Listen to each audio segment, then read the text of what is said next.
हाय guys, नमस्ते and welcome to my channel bio Setu bridging the knowledge gap. और मैं खुशबू अग्रवाल आप सबका स्वागत करती हूँ मेरे चैनल में। So today this is the video जिसमें हम लोग बात करने वाले हैं how to start preparation for your CSIR life science exam. तो हम लोग कभी भी कोई भी चीज़ करने का जब सोचते हैं या हम लोग जब कोई एम अपना सेट करते हैं कि हमें ये करना है, तो उसके लिए सबसे पहला दिमाग में क्या आता है? तो कैसे, अब मतलब करने का तो सोचा, पर करे कैसे? तो सबसे पहले how to do that thing या how to start, to what to do to achieve that thing, ये बहुत सारे क्वेश्चंस है जो हमारे माइंड में आते हैं। तो कभी भी किसी भी चीज को अचीव करने के लिए, किसी भी ड्रीम को अचीव करने के लिए एक परफेक्ट रोड होता है, एक परफेक्ट रास्ता होता है। करेक्ट रास्ता होना चाहिए, करेक्ट पाथ होना चाहिए। एक ऐसा पाथ जो आपके आपको आपके ड्रीम तक लेके जाए, बिना किसी इधर उधर किए, बिना रॉन्ग पाथ के, बिना किसी डेविएशन के, आपको डायरेक्टली आपके ड्रीम तक पहुंचाने का जो काम करे उसे हम लोग बोलते हैं वो रास्ता। और वो रास्ता कैसे हमें मिलेगा? वो रास्ता हमें मिलेगा जब हम लोग कुछ steps during starting the preparation, जब हम लोग प्रिपरेशन कर रहे हैं उस दौरान कुछ ऐसी चीजें हैं, जब हम लोग शुरुआत अच्छा करेंगे ना, तो हर चीजें आगे भी अच्छे से होगी। जब आप पाथ करेक्ट चुन चुन लेंगे, तो फिर तो वो पाथ आपको सही डायरेक्शन में लेके जाएगा ही जाएगा।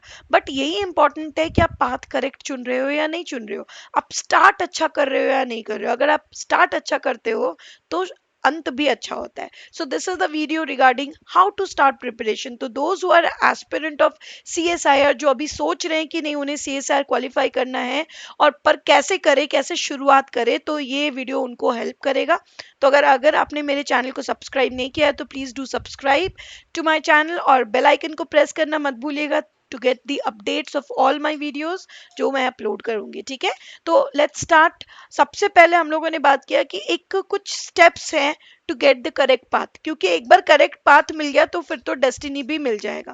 लेकिन वो करेक्ट पाथ को गेन करने का क्या रास्ता है? So there are few things जो हम लोगों को स्टार्टिंग के दौरान करना बहुत इंपॉर्टेंट है। जब आप शुरू कर रहे हो, शुरुआत कर रहे हो, तो शुरुआत के दौरान कुछ चीजें हैं जो करना बहुत इंपॉर्टेंट है।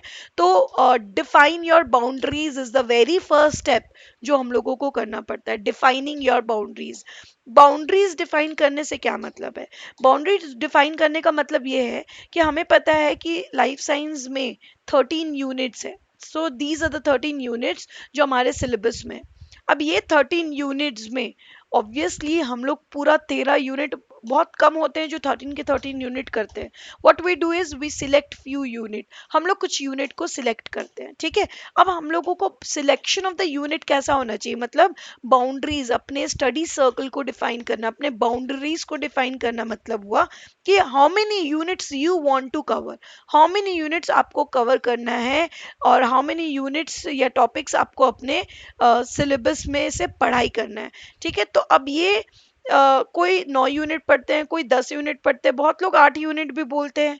बट मैं पर्सनली बिलीव करती हूँ कि सेफर साइड इज कि टू कैच 10 यूनिट, 10 यूनिट को अगर हम लोग अपना बाउंड्रीज 10 यूनिट में अगर डिफाइन करें, तो आई थिंक इट इज ज़्यादा बेटर हम लोगों को रिजल्ट मिलता है। बिकॉज हम लोग अगर अपना BNC मार्क्स का बात करेंगे, तो 400 में से सिर्फ 170 मार्क्स का हम लोगों को क्वेश्चन को अटेम्प्ट करना है।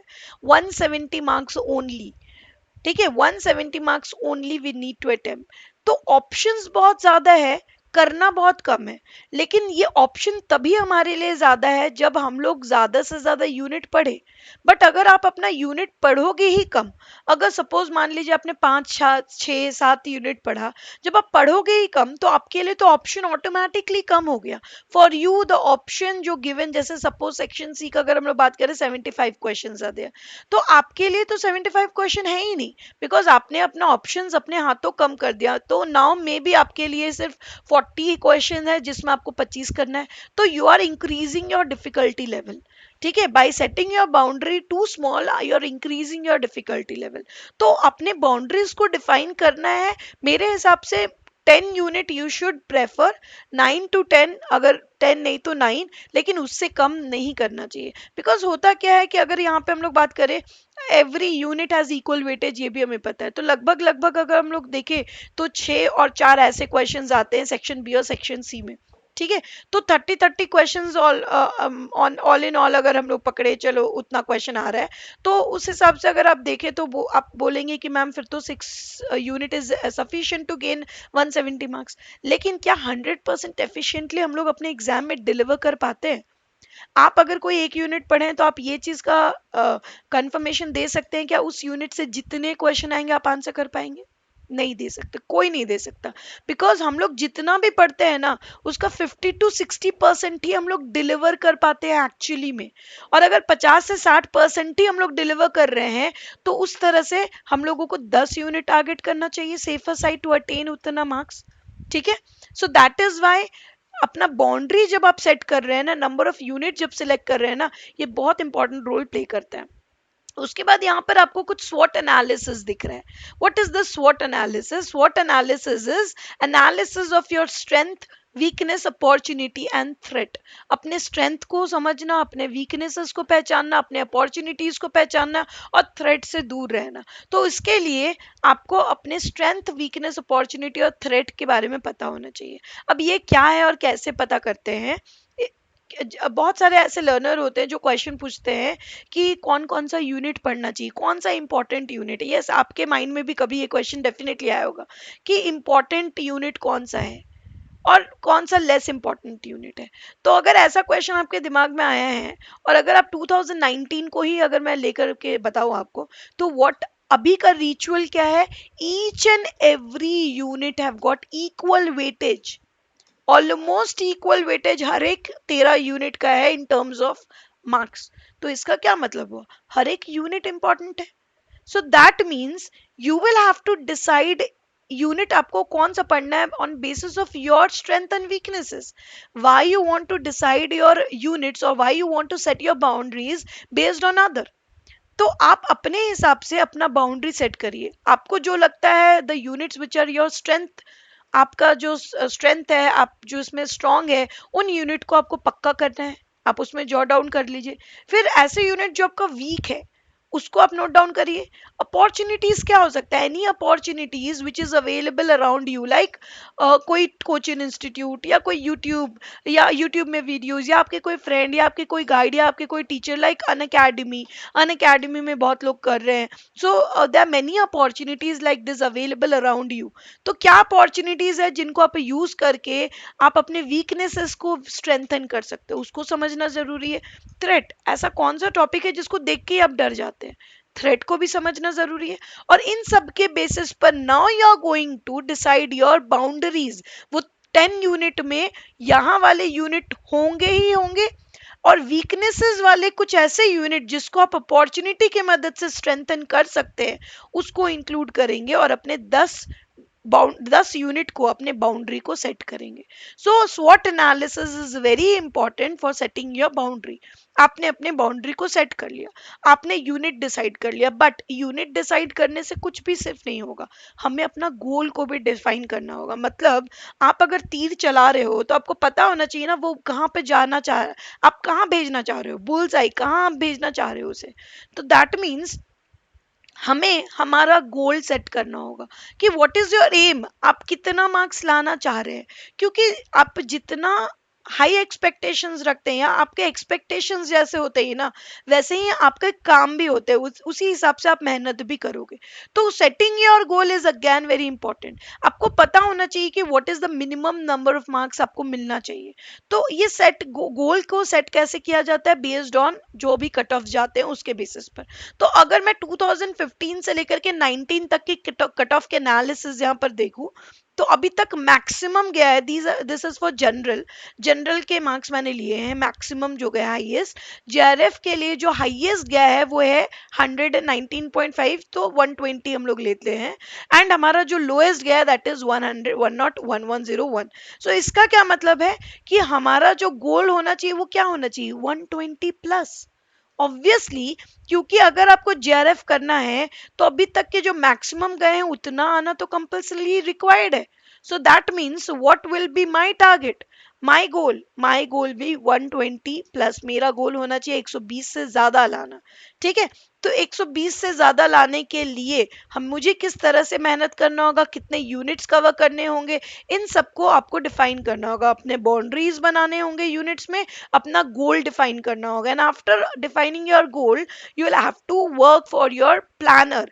आपको एक वर्केबल प्लानर बनाना होगा, that will be your personal planner, कि आप किस तरह से पढ़ोगे, किस तरह से अपने 10 यूनिट को कैसे कवर करेंगे, पहले कौन सा, सेकंड कौन सा, किस टाइम पर क्या करना है, कब रिवीजन करना है, कब प्रैक्टिस करना है, इसका एक पूरा आपके पास ब्यौरा होना चाहिए, एक प्लानर होना चाहिए, आपके माइंड में ये सब डिसाइडेड होना चाहिए। और जब ये सब ऑलरेडी आप प्लानिंग से चलते हो ना, तो कभी भी इधर से उधर गड़बड़ी नहीं होता है, क्योंकि यू नो कि कल आपको क्या करना है, यू नो कि परसों आपको क्या करना है, यू नो कि उसके बाद आपको क्या करना है। तो जब इतना प्लानिंग होता है ना, तो हमारा पाथ हमेशा डिफाइंड होता है, हम लोग कभी भी पाथ से भटकेंगे नहीं, we will be always in correct way. तो वर्केबल प्लानर कैसे बनाते हैं, इसका वीडियो भी मैंने ऑलरेडी डाला हुआ है, how to make a workable planner, ये वीडियो है। आप मेरे चैनल में जा करके ये वीडियो को सर्च कर सकते हैं, and you can go through this video. आप देख सकते हैं किस तरह से मैंने अपना प्लानर बनाया था, और आप उसको फॉलो कर सकते हैं इफ यू लाइक दैट, और उस तरह से अपने प्लानर बना सकते हैं। और वो प्लानर के ऊपर आप जब काम करोगे तो यू विल फील कि यू आर हैविंग सम, आप देखोगे कि किस तरह से आप इम्प्रूवमेंट अपने में खुद में आप देखोगे कि किस तरह से आप बिल्कुल करेक्ट जैसा प्लानिंग के हिसाब से चल रहा है। और प्लानर का एक और बहुत बड़ा फायदा क्या होता है कि जो लोग आप प्लानिंग के बिना काम करते हैं ना, वो आखिरी में जा करके ना कहीं पजल्ड हो जाते हैं कि क्या करें, ये भी रह गया, वो भी रह गया, ये भी नहीं कर पाए अभी तक, वो भी नहीं कर पाए, कैसे खत्म करेंगे। पर जो लोग प्लानिंग के साथ चलते हैं ना, उनको ये रोना कभी नहीं आएगा, उनको ये चीज का दिक्कत कभी नहीं आएगा। क्यों? क्योंकि उनका प्लान्ड है, उनको पता है कि मैं प्लान के हिसाब से चल रहा हूँ या चल रही हूँ, तो आगे मुझे पता है मेरे अगर 3 महीने बचे हैं तो वो 3 महीने sufficient for me, because I have decided my plan, I have decided my path, I have decided my schedule. तो इसीलिए प्लानर बहुत इंपॉर्टेंट है, लास्ट टाइम के पैनिक सिचुएशन से बचाने का काम करेगा, आपको डीमोटिवेशन वाले स्टेज में जाने से भी बचाने का काम करेगा, एक परफेक्ट वर्केबल प्लानर। तो ये वीडियो ऑलरेडी मैंने डाल दिया है, तो इफ यू आर इंटरेस्टेड आप ये वीडियो देख सकते हैं और अपने प्लानर को बना सकते हैं। ओके, उसके बाद नेक्स्ट क्या आएगा, नेक्स्ट आता है मॉनिटरिंग योरसेल्फ। सिर्फ प्लानर बना देने से काम नहीं बनेगा, सिर्फ बाउंड्री डिफाइन करने से भी काम नहीं बनेगा, और सिर्फ अपना गोल डिफाइन करने से काम नहीं बनेगा। द थिंग इज दैट आप कितना उन सब चीजों के ऊपर काम कर रहे हैं, क्योंकि हर 1 जनवरी को हम लोग बहुत बड़े बड़े रेजोल्यूशन लेते हैं कि ये कर लेंगे, वो कर लेंगे, इस साल ऐसा होगा या उस साल वैसा होगा। या जब भी हम लोग स्कूल में नए क्लास में जाते थे, हम लोग एक टाइम टेबल बना के लगा दिया करते थे, जिसके ऊपर मे बी 10 15 20 दिन हम लोग काम करते थे, तो उसके बाद फिर भूल जाते थे वो प्लानर को। ठीक है, तो वैसा प्लानर नहीं होना चाहिए, एक ऐसा प्लानर हमने बनाया है जो कि वर्केबल प्लानर है। और वो वर्केबल कब होगा, जब you will yourself monitor yourself, आप खुद को जब मॉनिटर करेंगे, सेल्फ एनालिसिस करना जरूरी है। बिकॉज अब हम लोग उस स्टेज में आ गए हैं जब nobody is going to poke you, nobody is going to push you, आपको खुद को ये चीज करना पड़ेगा, you will have to monitor yourself and you will have to do this for yourself. तो आपको इसके लिए पीडीसीए करना पड़ता है, पीडीसीए हम लोग इसको बोलते हैं, plan do check act, plan do check act. Planning करना है पहले, प्लानिंग आपने कर लिया है, प्लानर हमने बना लिया है ना कि हमें कल क्या पढ़ना है, परसों क्या पढ़ना है, हमने प्लानर बना लिया है। अब वो प्लानर के हिसाब से काम करना है, काम करने के बाद at the end of every day will have to check, आज जो जो सोचा था वो सब खत्म हो गया या नहीं हुआ, कुछ रह गया है तो उसके ऊपर एक्ट करना है, क्यों रह गया, क्या ऐसा गड़बड़ हुआ, आज मैंने क्यों नहीं खत्म किया, और नहीं किया तो कल उसको कैसे खत्म करना है। तो plan do check act, plan do check act on daily basis, अगर आप अपने आप को इस तरह से मॉनिटर कर रहे हैं तो कोई आपको सक्सेस तक जाने से नहीं रोक सकता। ये कंटिन्यूअस जब आप करोगे तो यू विल योरसेल्फ सी कि कैसे आप में इंप्रूवमेंट हो रहा है, your quality will improve, continuously improvement आपको खुद में दिखने शुरू हो जाएगा जब आप पंक्चुअल हो जाते हो, जब आप खुद को मॉनिटर करने लग जाते हो, जब आप सेल्फ चेक करते हो। तो ठीक है, तो PDCA is the next one. So first हम लोगों ने बाउंड्री डिसाइड कर लिया, फिर हमने अपना गोल सेट कर लिया, फिर हमने अपना वर्केबल प्लानर बना लिया, उसके बाद उस वर्केबल प्लानर को हम लोग सेल्फ एनालिसिस कर रहे हैं कि daily we are working on that planner और not, plan do check act करके। ठीक है, ये सब करने के बाद, ये सब करने के बाद there are some dos and don'ts, some rules to follow. कोई भी सक्सेस जिसको भी मिलता है, जो भी सक्सेसफुल होते हैं, वो कोई ऐसा नहीं है कि उनको कोई वरदान मिल गया है एक्स्ट्रा से कि आप कर लोगे, ऐसा नहीं है। Obviously they are doing something, वो कुछ रूल्स को फॉलो कर रहे हैं, वो उस चीज को अटेन करने के लिए उन्होंने कुछ सैक्रिफाइसेस में भी किया है, और कुछ एक पंचुअलिटी फॉलो कर रहे हैं, डिसिप्लिन मैनर में कुछ रूल फॉलो कर रहे हैं। ठीक है, तो यहाँ पर कुछ रूल्स है, कुछ डूज एंड कुछ डोंट्स है, जिसे हमें अपने अंदर उतारना पड़ेगा, ताकि हम लोग ये टाइम को अच्छे से यूटिलाइज कर पाए, and we will get our success, जो हमें सक्सेस चाहिए। ठीक है, तो डूज में क्या क्या है? Discipline study, that is self check का बात हो रहा है, डिसिप्लिन हमें मेंटेन रखना होगा। स्ट्रिक्ट टू योर प्लान, आपको अपने प्लान में स्ट्रिक्ट हो। बहुत बार क्या होता है, प्लान बना देते हैं और ठीक से काम भी कर रहा है, बट सडनली एक ऐसा आदमी आता है, एक ऐसा आपका फ्रेंड आता है जो आपको बोलता है, अच्छा अच्छा तूने अभी तक ये नहीं पढ़ा, मैंने तो खत्म कर लिया। एंड इमीडिएटली हम लोग पैनिक हो जाते हैं, इमीडिएटली हम लोग सोचने लगते हैं, अच्छा अच्छा चलो चलो हम लोग भी ये पढ़ लेते हैं, छोड़ो बाद में प्लानट से पढ़ेंगे। तो ये जब आप करने लगोगे, ये जिस दिन आपने कर लिया, तो आपने अपने प्लानर को तोड़ दिया, और आपने अपने डिसिप्लिन स्टडी के मोड को तोड़ दिया, और आप भटक गए अपने राह से। तो ये कभी नहीं करना। दैट मेनी पीपल जो आपके लाइफ में ऐसे आएंगे और आपको डिस्ट्रैक्ट करेंगे, बट डिस्ट्रैक्ट नहीं होना, you will have to stick to your planner, believe in yourself. आपने खुद ने प्लानर जब बनाया, तो आप अपने प्लानर के ऊपर बिलीव करिए, खुद के ऊपर भरोसा रखिए। ठीक है, try to build conceptual knowledge, concept के ऊपर हम लोग काम करते हैं, because CSIR is that kind of exam जहाँ पे एक्सपेरिमेंटल क्वेश्चंस फ्रेम होते हैं, और वो एक्सपेरिमेंटल क्वेश्चन आप आराम से कर सकते हो अगर आपका कंसेप्ट क्लियर है, अगर आपका बेसिक नॉलेज अच्छे से। तो कंसेप्चुअल नॉलेज के ऊपर ज्यादा फोकस करिए। पॉजिटिव रहना भी बहुत जरूरी है इस दौरान। पूरे इंटायर 6 मंथ का जो टाइम है, काफी लंबा टाइम है, तो इस दौरान बहुत सारे अप्स एंड डाउन आते हैं लाइफ में, जिस समय हम लोग कभी ऐसा बहुत लो फील करने लगते हैं, कभी बहुत एनर्जेटिक फील करते हैं। तो ये बहुत जरूरी है कि पॉजिटिव रहना होगा हमें हमेशा। किसी दिन अगर किसी रीजन की वजह से प्लान फॉलो नहीं हो पाया, तो नेगेटिव नहीं थॉट्स लाना है माइंड में, पॉजिटिव रहना है कि आज नहीं हो पाया, कोई बात नहीं, आज का we are going to compensate in the next few days. ठीक है, तो पॉजिटिव रहना है। सेट अपार्ट फ्रॉम डिस्ट्रैक्शन, अपने आप को डिस्ट्रैक्शन से दूर रखिए। जो भी टाइप के डिस्ट्रैक्शंस आपके लाइफ में है, सबका अपना अपना अलग अलग तरह के डिस्ट्रैक्शंस होते हैं, अपने आप को कोशिश करिए कि उन डिस्ट्रैक्शन से दूर रखें। Then time to strengthen your weakness, this is the correct time, जब आपको अपने वीकनेसेस के ऊपर काम करके उसको स्ट्रेंथन करना है, by using all the opportunities available around you. Then try to do smart study and practice, smart study करिए, प्रैक्टिस करिए, और ये सब सब जब करेंगे तो आपको सक्सेस डेफिनेटली मिलेगा। व्हाट शुडंट वी डू, आप ये भी डोंट्स भी बहुत ज्यादा जरूरी है कि व्हाट, ऐसा क्या क्या चीजें हैं हमें जो नहीं करना चाहिए।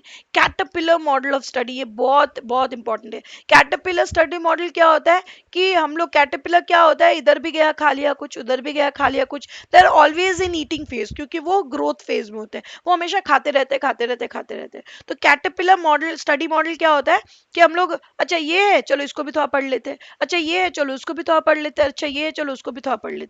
कोई प्लान नहीं है, कोई फोकस नहीं है, जो जो पढ़ रहा है हम भी वो पढ़ लेते हैं, अच्छा वो ये पढ़ रहा है हम भी वो पढ़ लेते हैं। तो ये जब कैटरपिलर स्टडी मॉडल में आएगा ना, तो आप पूरे पजल्ड हो जाएंगे, आप भटक जाएंगे रास्ता। इससे दूर रहिए। डेविएटिंग फ्रॉम योर प्लानर, इसको कभी नहीं करना है, डेविएट कभी नहीं करना है। डीमोटिवेशन, स्ट्रेस एंड नेगेटिविटी से दूर रहना है। लैक ऑफ कॉन्फिडेंस वाले कंडीशन नहीं आन कि अरे क्या होगा, नहीं होगा, नहीं देखा जाएगा जो होगा, अभी तो कॉन्फिडेंस रखना जरूरी है। डिस्ट्रैक्शंस से दूर रहना है, डिस्ट्रैक्शंस को घर नहीं इनवाइट करना है।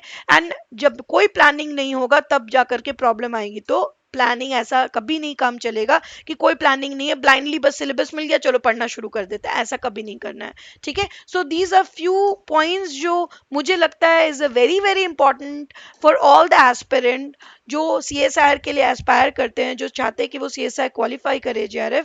बिकॉज इन सारे चीज़ों को अगर आप अपने डेली लाइफ में, अगर अपने लाइफ में अगर आप उतार लेंगे, तो कोई भी आपको आपके सक्सेस तक, आपको आपके ड्रीम तक पहुंचने से नहीं रोक सकता है।